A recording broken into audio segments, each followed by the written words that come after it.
Hi, I'm Tina O'Brien, and I'm the Loose Teacher Fellow for the Sailor Made exhibit here at Mystic Seaport Museum.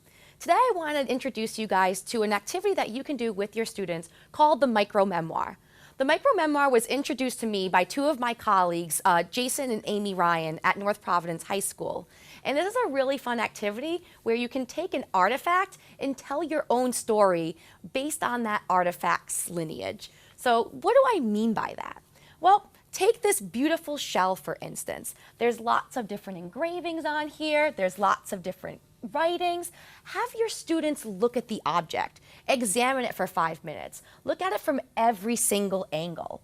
And then what you're going to do is write down a list of things that get triggered in your memory based off of what you see. So, for example, I'll write down, okay, well, it's a shell. All right, what else do I see on here? Oh, well, I see this beautiful eagle. So I'm gonna write down the word eagle. Well, what does an eagle remind me of? Eagle kind of reminds me of America because the eagle is the symbol of America.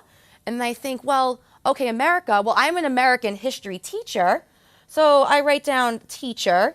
And then when I think of me being a teacher, I think about how when I was hired, I sang a song on my interview. So I sang a song. Okay, well, you know what? I think I'm going to stop there. And I'm going to write a 250-word memoir about the time that when I interviewed for my job, I sang a song.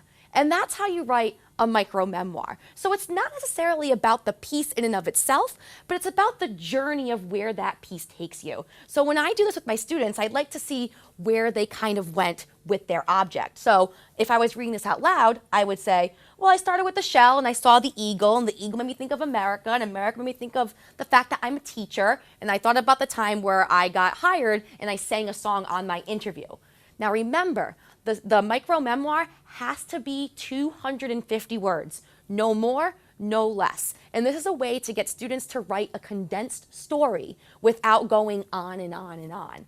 What I have my students do is at the end of every sentence, I have them do a word count and then write almost like an exponent how many words are in that sentence. So they never actually lose track of the amount of words that they use. And of course, towards the end, it gets a little bit more difficult because you want to wrap up the story and you might only have a few words left. So it forces students to kind of go back, revise, and see how they can take a really big moment in their lives and condense it to 250 words. So try it out with your students and let us know how it goes.